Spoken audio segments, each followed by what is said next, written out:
Arabian கதைகள். ஷெஹராசாதே கதை. உங்களுக்கு ஒரு உயிரை காப்பாற்ற ஒரு இரவு மட்டும் இருந்தால் சரியா? மற்றும் ஆயிரக்கணக்கான அப்பாவி பெண்களையும் காப்பாற்ற முயலுமா? இதுதான் உலக புகழ்பெற்ற பழம்பெரும் அரேபிய கதைகளில் உருவான முதல் உண்மையான தொடக்க கதையாகும். இக்கதையின் இறுதியில் ஒரு பெண்ணின் கூர்மையான அறிவும் ஒரு பித்து பிடித்த அரசனின் கொடுங்கோல் ஆட்சியை எவ்வாறு தோற்கடித்தது என்பதை நீங்கள் அறிவதுதான். ஆனால் இதில் ஒரு திருப்பம் உள்ளது. இது என்னவெனில், அவள் ஆயுதங்களை உபயோகிக்கவில்லை, அதற்கும் மேலான சக்தி வாய்ந்த ஒன்றை அவள் பயன்படுத்தினாள். இறுதி வரை சற்றே பொறுத்திருந்து பாருங்கள். விதிவசமான அந்த முதலிரவில் என்ன நடந்தது என்பதை தெரிந்து கொள்வோம். கதையின் சங்கமத்துள் பாய்வோமா? முன்னொரு காலத்தில் சசானியா என்ற ஒரு அற்புதமான பேரரசு பாரசீகத்தில் இருந்தது. சீன எல்லை வரை பறந்து விரிந்து கடந்தது. அந்த பேரரசை எல்லோராலும் நேசிக்கப்பட்ட ஒரு அரசன் ஆண்டு வந்தான். அவன் பெயரும் புகழும் அந்த நாடு முழுவதும் பரவி இருந்தது. அவன் இறக்கும் பொழுது அவனுடைய 2 மகன்களை விட்டு சென்றான். அந்த இருவரும் ஒருவர் மேல் ஒருவர் ஆழமான அன்பு செலுத்துபவர்கள். மூத்த சகோதரனான ஷெஹரியா பாரசீக சுல்தானாக பொறுப்பேற்றான். ஆனால் அவனுக்கு தன் ராஜ்யத்தை தன் அன்பு தம்பிக்கு பிரித்து கொடுக்க முடியவில்லை என்பதில் வேதனை இருந்தது. அவருக்கு ஒரு மனைவி இருந்தால் அம்மனைவியே அவர் உயிருக்கும் மேலாக நேசித்தார். அம்மனைவிக்கு விலை மதிப்பெற்ற நகைகள், அழகான ஆடைகள் மற்றும் பேரரசின் அனைத்து சிறப்பானவைகளை அள்ளி கொடுத்தார். ஆனால் பின் ஒரு நாள் அனைத்தும் சிதைந்தது. பல ஆண்டுகள் திருமண வாழ்க்கைக்கு பிறகு கனவிலும் நினையாத ஒரு உண்மையை கண்டறிந்தார். அது அவர் மனைவி அவரை பல காலமாக ஏமாற்றி வந்திருக்கிறாள். அவளது துரோகம் அவர் மனதை ஆறாத வடுவை ஏற்படுத்தியது. அவர் உள்ளம் சுக்குநூறாக உடைந்தது. அவருடைய மனம் சினத்தாலும் விரக்தியாலும் சுருங்கியது. அதனால் அவர் ஒரு அச்சுறுத்தும் முடிவை வெளியிட்டார். எல்லா பெண்களும் இயல்பாகவே மோசமானவர்கள். இந்த உலகில் அவர்கள் குறைவாக இருப்பதே நல்லது என்று முறையிட்டார். அதன் பின் நடந்தவை வரலாற்றின் மிக இருண்ட அத்தியாயங்களில் ஒன்றான மாறின. அவருடைய ஆணை முழுமையானதாகவும் பயங்கரமானதாகவும் இருந்தது. ஒவ்வொரு இரவும் ஒரு புதிய மணமகளை திருமணம் செய்வார். ஒவ்வொரு காலையும் கதிரவன் உதயம் ஆகும் முன்னே அவள் கொல்லப்படுவாள். ஒரே ஒரு இரவுதான் அந்த பெண்ணுக்கு கிடைத்த வாழ்க்கை. பெரும் விசிர் சுல்தானின் நம்பிக்கைக்கு பாத்திரமான முக்கிய ஆலோசகர். அவர்தான் இக்கடுமையான உத்தரவை நிறைவேற்றும் பொறுப்பில் இருந்தார். மணமகள்களை தேடும் படலம் அவருடைய பொறுப்பாக இருந்தது. இப்பொறுப்பால் பல பெண்களின் உயிரை மரண படுக்கைக்கு அனுப்புகிறோம் என்பதை தெரிந்தே செய்தார். உங்களால் கற்பனை செய்ய முடிகிறதா? ஒவ்வொரு நாளும் ஒவ்வொரு அப்பாவி பெண் கண்டுபிடிக்கப்பட்டு கொலை செய்யப்பட்டார். முழு ராஜ்யமும் துக்கத்தில் மூழ்கியது. ஒரு காலத்தில் கூத்தும் கும்மாளமுமாக இருந்த தெருக்கள் இன்று கண்ணீர் கதறலின் கூக்குரலை கேட்டது. எந்த நாளாவது தன் மகளை பெரும் விசிர் பிடித்து விடுவாரோ என்ற அச்சத்தில் தந்தைமார்கள் தங்கள் மகள்களை இறுக பற்றி கொண்டனர். தாய்மார்கள் தங்கள் மகள் அடுத்த முறை தேர்ந்தெடுக்கப்படுவாளோ என்ற அச்சத்தில் உறக்கமற்று தவித்தார்கள். எந்த மக்கள் சுல்தானை போற்றினரோ அந்த சுல்தானை இப்பொழுது தூற்றினர். இப்பொழுதுதான் நம் கதையில் ஒரு எதிர்பாராத திருப்பம் முளைத்தது. பெரும் விசீர் அவர்களுக்கு 2 மகள்கள் இருந்தனர். இளைய மகள் தினராசாதே, இனிமையானவள், சராசரியான பெண். ஆனால் மூத்த மகள் எல்லாவற்றிலும் தனித்து நிற்பவள். அவள் பெயர் ஷெஹராசாதே. அவள் பல அரிய வகை குணங்கள் உடையவள். கூர்மையான அறிவு, அசைக்க முடியாத துணிவு மற்றும் குருட்டு துணிச்சலுடன் எடுக்கும் மூர்க்கத்தனமான முடிவுகளை கொண்ட குணங்களை உடையவள். ஷெஹராசாதேக்கு ராஜ்யத்தில் சிறந்த முறை கல்வி பயிலப்பட்டது. தத்துவம், மருத்துவம், வரலாறு மற்றும் கலைகள். அவளது அறிவுத்திறன் வளர்க்க அவர் தந்தை எந்த செலவையும் செய்ய தயங்கவில்லை. ஆனால் அவள் அறிவுத்திறனுக்கு மேலாக ஒன்று இருந்தது. அதுதான் எந்த நிலையிலும் தளராத மன உறுதி. ஒரு நாள் அவள் தன் தந்தையிடம் ஒரு கோரிக்கை விடுத்தார். அது அவர் உதிரத்தையே உறைய வைத்தது. தந்தையே, என்னை உங்கள் சுல்தானின் அடுத்த மணப்பெண்ணாக அறிவியுங்கள். பெரும் விசிர் பீதியடைந்தார். உன்னுடைய புத்தி பேதலித்து விட்டதா? நீ கூறுவது உனக்கு புரிகிறதா? நாளை கதிரவன் உதயம் ஆகும் முன்பே நீ இறப்பாய் என்று கதறினார். ஆனால் ஷெஹ்ரசாதே தன்னுடைய முடிவில் உறுதியாக இருந்தாள். நான் இந்த காட்டுமிராண்டித்தனமான செயலை நிறுத்தப் போகிறேன். என் மக்களை காப்பாற்றப் போகிறேன் என்றாள். எப்படி என்று அவள் தந்தை வினவினார். அவருடைய மூடத்தனத்திற்கு எதிராக உன்னால் என்ன செய்ய முடியும் என்றார். என்னை நம்புங்கள் என்று அவள் பதிலுரைத்தாள். நான் இச்செயலில் தோற்றால் மற்றவரை காப்பாற்றுவதற்காகவே நான் இறப்பதாக இருக்கும். ஆனால் இதில் வெற்றி பெற்றால் பல்லாயிரக்கணக்கான அப்பாவி பெண்களை காப்பாற்றியதாக இருக்கும். பெரும்பிசிர் தன் மகளிடம் மன்றாடினார். அவர் ஒருவேளை சுல்தான் கட்டளையிட்டால் தான் அவள் தலையை கொய்ய நேரும் என்று நினைவு கூர்ந்தாள். ஆனால் ஷெஹ்ரசாதே மனம் மாறவில்லை. அவள் தன் மனதை இச்செயலுக்காக எப்பொழுதோ தயார் செய்து கொண்டாள். இறுதியாக உடைந்த மனதுடனும் நம்பிக்கை அற்றவராகவும் பெருவிசிர் ஒப்புக்கொண்டார். அவர் மறுநாள் மாலை அரண்மனைக்கு சென்று சுல்தானிடம் தன் மகளை அழைத்து வருவதாக கூறினார். சுல்தான் திடுக்கிட்டார். உன் மகளையா தியாகம் செய்ய போகிறாய் என்றார். அது அவள் விருப்பம் என்று வேதனையோடு பெரும்பிசிர் விளம்பினார். அதற்கு சுல்தானின் மறுமொழி திகிலுரைய செய்தது. அப்படியா, நன்று. ஆனால் நினைவில் கொள், அவள் உயிரை நீதான் நாளை காலை எடுக்க வேண்டும். இதை நீ மறுத்தால் உன் தலை கீழே உருளும் என்றார். அன்று மாலை ஷெஹ்ரசாதே தன்னை தயார்படுத்திக் கொண்டாள். மற்றவர்கள் இந்த இரவுதான் அவள் இறுதி இரவு என்று எண்ணினார்கள். ஆனால் அவள் தன்னை இறக்க தயார் செய்து கொள்ளவில்லை. வெற்றி அடையவே தன்னை தயார் செய்து கொண்டாள். அவள் தன் தங்கை தினராசாதை அழைத்து தன் திட்டத்தை கூறினாள். இன்று இரவு நான் என்ன கூறுகிறேனோ அதை நீ செய்ய வேண்டும். சுல்தான் உன்னை எங்களுடைய அறையில் தங்க அனுமதித்தால் விடியலுக்கு 1 மணி நேரம் முன்பு வரை பொறுத்திருந்து என்னை விழித்தெடுத்து, அக்கா நீ உறங்கவில்லை எனில் எனக்கு உன் அற்புதமான கதைகளில் ஒன்றை விளம்புவாயாக என்று கூற வேண்டும். இந்த சில நிமிடங்கள்தான் தற்போது நடப்பதை மாற்றக்கூடிய முக்கியமான தருணங்கள். ஷெஹ்ரசாதே சுல்தானிடம் திரும்பி, அரசே, என் தங்கையின் விருப்பத்தை நிறைவேற்ற என்னை அனுமதிப்பீர்களா என்றாள். 1 நிமிடம் சுல்தான் யோசித்தார். பிறகு ஒரு வார்த்தை, விருப்பத்துடன் என்று கூறினார். ஷெஹ்ரசாதே கதையை கூற ஆரம்பித்தாள். இதுதான் அவளுடைய திட்டத்தின் முக்கிய அங்கமாகும். ஷெஹ்ரசாதே எந்த கதையும் கூறவில்லை. அவளே ஒரு கதையை உருவாக்கி அதை சுவாரஸ்யமாகவும் மர்மமும் சாகசமும் நிறைந்ததாக புனைந்தாள். அதை கேட்டு சுல்தானே முழுவதுமாக ஈர்ப்பில் மூழ்கி போனார். அவள் வார்த்தைகள் தூரதேசங்கள், வீரர்கள், பகைவர்கள், மந்திரம், மாயை, ஆபத்துகள் எனும் பலவிதமான வண்ணங்களை கொண்டு இருந்தன. இதை சுல்தானும் செவி கொடுத்து கேட்டுக்கொண்டே இருந்தார். நேரம் ஓடிக்கொண்டே இருந்தது. பிறகு அக்கதை மிக முக்கியமான பரபரப்பான தருணத்தில் என்ன முடிவெடுத்தது என்று ஆவலுடன் எதிர்பார்க்கும் நேரத்தில் சூரியன் உதயமாக தொடங்கிவிட்டான். அதனால் ஷெஹ்ரசாதே கதையை நிறுத்தி, மன்னிக்க வேண்டும் அரசே, விடிந்து விட்டது, நான் என் கதையை நிறுத்துகிறேன் என்று கூறினாள். பல மாதங்களில் முதல் முறையாக சுல்தான் தயங்கினார். அக்கதையின் முடிவை அவர் அறிய விரும்பினார்.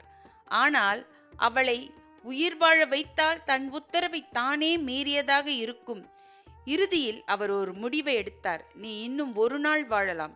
இன்று இரவில் நீ கதையை முடிக்க வேண்டும் என்றார். ஷெஹ்ரசாதே தன்னுடைய விருப்பம் நிறைவேறிய வெற்றியின் புன்னகையை மறைத்தபடி தலை வணங்கினாள். ஆனால் அன்றிரவு அவள் மறுபடியும் கூற ஆரம்பித்தாள். இம்முறை புதிய கதை முன்கதையை விட சிலிர்ப்பூட்டியதாக இருந்தது. கதை முடிவடையும் நேரத்தில் சூரிய உதயமானது. அதனால் அவள் கதையை நிறுத்தினாள்.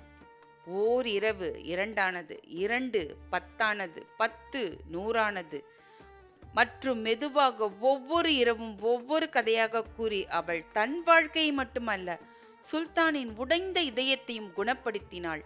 அரசு ராஜ்யத்தையும் காப்பாற்றினாள். இப்படித்தான் 1001 இரவுகள் என்னும் பழம்பெரும் கதைகளில் தொகுப்பு உருவாக்கப்பட்டது. ஏனென்றால் ஒரு பெண் தனக்கு ஏற்பட்ட இறப்பை ஏற்றுக்கொள்ள மறுத்ததால்.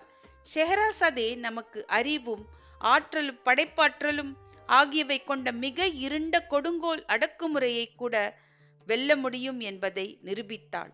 அவள் எடுத்தது மனித வரலாற்றிலே மிக சக்தி வாய்ந்த ஆயுதம். அதுதான் கதை சொல்லும் கலை.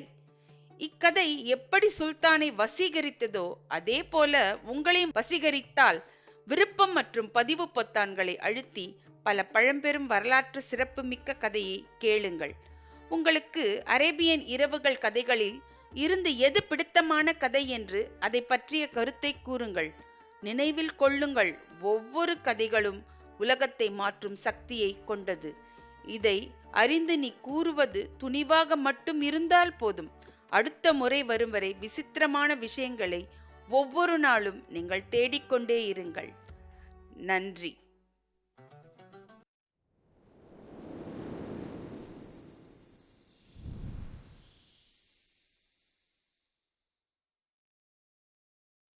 அரேபியன் இரவுகள். வணிகனும் ஜீனியஸ் என்ற அரக்கனும்.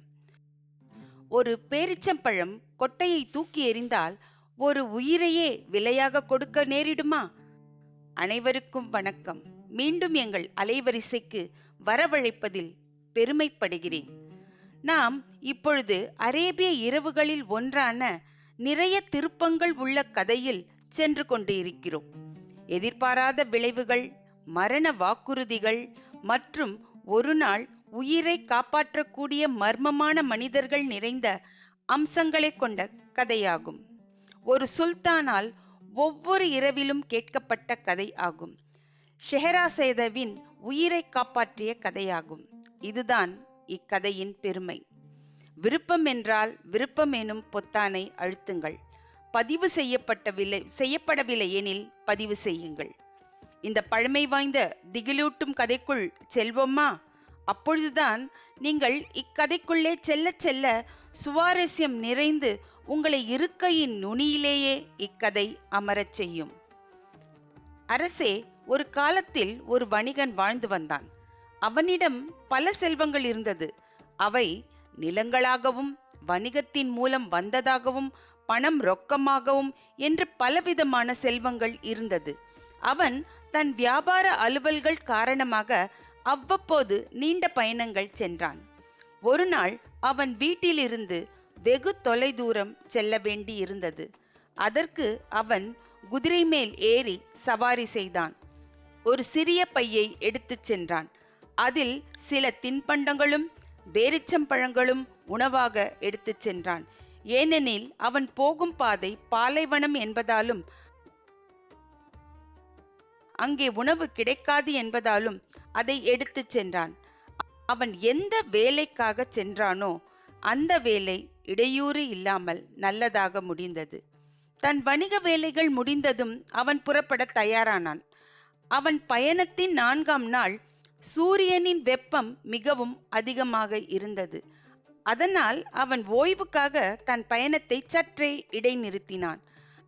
அவன் சாலையை விடுத்து சில மரங்கள் ஒன்றாக இருந்த இடத்திற்கு சென்றான்.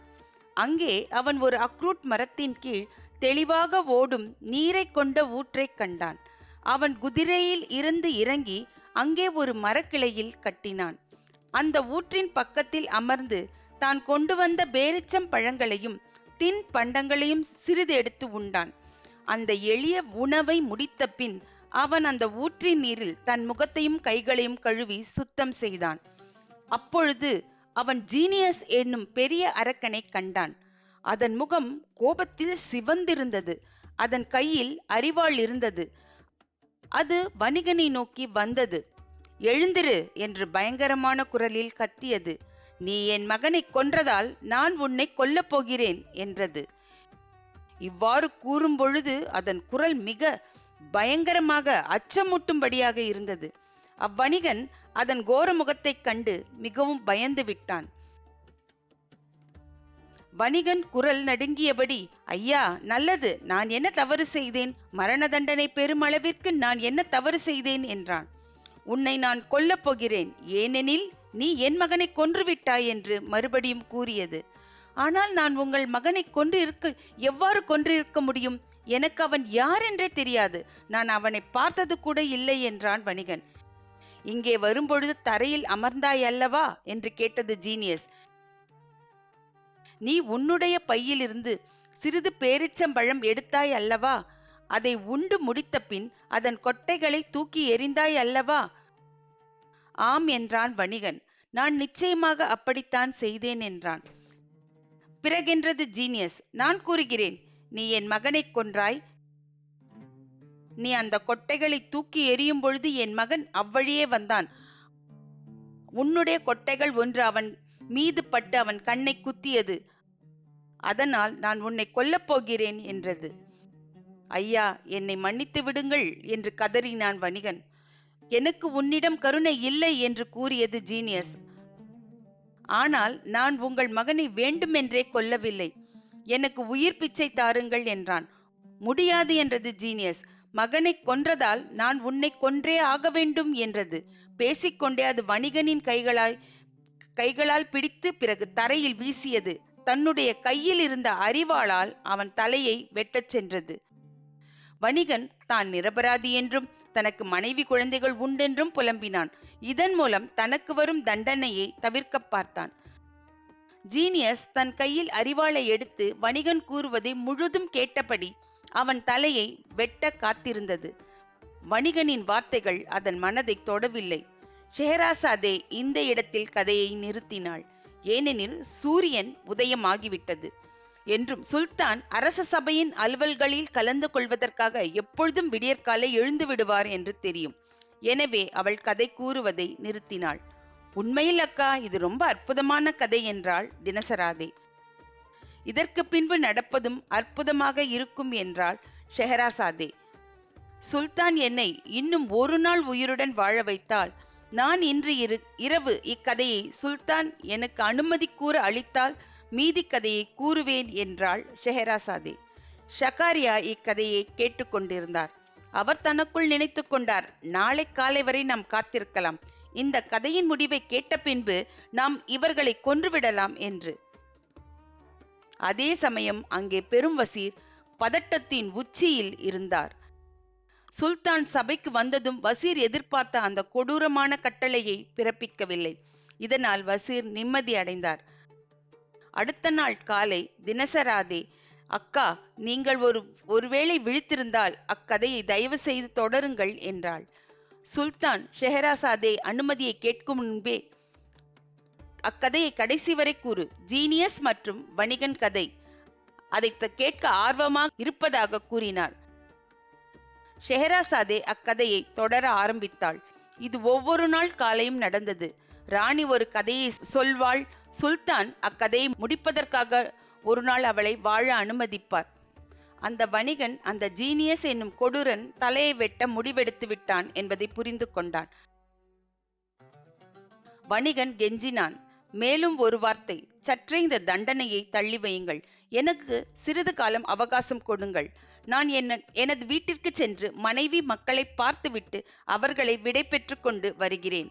அவர்களுக்கு என் உயிலை எழுதிவிட்டு வருகிறேன் என்றான். இவை யாவும் முடிந்த பின்பு நான் இங்கே திரும்பி வருவேன். அப்பொழுது நீங்கள் என்னை கொல்லலாம் என்றான். ஆனால் நீ கேட்ட அவகாசத்தை கொடுத்தால் திரும்பி வரமாட்டாய் என்று எனக்கு அச்சமாக உள்ளது என்றது ஜீனியஸ். என் மரியாதையின் பேரில் நான் வாக்களிக்கிறேன். நான் நிச்சயமாக திரும்பி வருவேன் என்று பதிலுரைத்தான் வணிகன். எவ்வளவு காலம் வேண்டும் என்றது ஜீனியஸ். எனக்கு சரியாக 1 வருடம் என்றான் வணிகன். நாளிலிருந்து ஆரம்பித்து சரியாக 12 மாதங்கள் கழித்து வந்து இதே நாளில் இம்மரத்தின் கீழ் காத்திருப்பேன் என்றான் வணிகன்.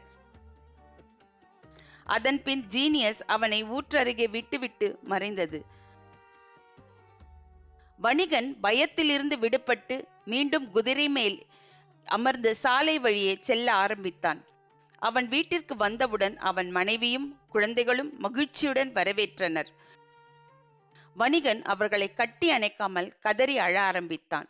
ஏதோ பெரிய துயரமான சம்பவம் நடந்திருக்கிறது என்பதை அவர் குடும்பம் உணர்ந்தது. என்ன நடந்தது, தயவு செய்து சொல்லுங்கள் என்றாள் மனைவி. எனக்கு இன்னும் 1 வருடம் வாழ்க்கைத்தான் உள்ளது என்றான் வணிகன். அவனுக்கும் ஜீனியஸ்க்கும் இடையில் நடந்ததை கூறினான். 1 வருடம் கழித்து வருவேன். என்னை கொல்லுமாறு வாக்களித்து விட்டு வந்திருக்கிறேன் என்றான். அக்குடும்பமும் விரக்தியில் அழ ஆரம்பித்தது. அடுத்த நாளே வணிகன் தன் கடமைகளை முடிக்கும் வேலையை ஆரம்பித்தான். அதில் முதன்மையாக தன் கடன்களை அடைத்தான். தன் நண்பர்களுக்கு பரிசுகள் கொடுத்தான். ஏழைகளுக்கு தானம் செய்தான். தன்னிடமிருந்த அடிமைகளை விடுதலை செய்தான். தன் குடும்பத்திற்கு முக்கியமான தேவைகளை எல்லாம் பூர்த்தி செய்தான். 1 வருடம் விரைவாக ஓடியது. வணிகனும் தான் பிரிவதற்கான நேரம் வந்துவிட்டது என்பதை அறிந்தான். விடை பெறும்போது அவனுக்கு துக்கம் தொண்டையை அடைத்தது. மிகவும் வேதனையுடன் அங்கிருந்து புறப்பட்டான். நீண்ட தூர பயணத்திற்கு பின்பு வணிகன் எந்த இடத்தில் முதலில் ஜீனியஸை சந்தித்தானோ அதே இடத்தில் அதே நாளில் சந்திப்பதாக குறிப்பிட்டானோ அந்த இடத்திற்கே வந்து காத்திருந்தான். வணிகன் அங்கே காத்து கொண்டிருந்த போது ஒரு முதியவர் ஒரு மானை வழிநடத்தி கொண்டு வந்தார். ஒருவரை ஒருவர் அறிமுகம் செய்த போது அந்த முதியவர் வணிகன் அங்கே வந்த காரணத்தை கேட்டார். வணிகனே, ஆபத்தான ஜீனிகள் நிறைந்த இந்த பாலைவனத்தில் நீங்கள் வந்த காரணம் என்ன? இங்குள்ள மரங்களை பார்த்தால் மக்கள் வசிக்கும் இடம் போல தோன்றும். ஆனால் இவ்விடம் அவ்வாறு அல்ல. நிறைய நேரம் இங்கு இருப்பது நல்லதல்ல என்று கூறினார். அந்த முதியவரிடம் வணிகன் தனக்கு நேர்ந்த கதையை முழுவதுமாக விளக்கினான். இது ஒரு அற்புதமான நிகழ்ச்சி. நீங்களும் ஜீனியஸும் சந்திக்கும் நிகழ்ச்சியில் நான் ஒரு சாட்சியாக இங்கு இருக்கிறேன் என்றார். அவர் வணிகனுடன் அங்கேயே அமர்ந்திருந்தார். அவர்கள் இருவரும் அமர்ந்து உரையாடி கொண்டிருக்கும் போது இன்னொரு முதியவர் 2 கருப்பு நாய்களுடன் வந்தார். அவர்களிடம் இருவரும் இங்கு என்ன செய்து கொண்டிருக்கிறீர்கள் என்று கேட்டார்.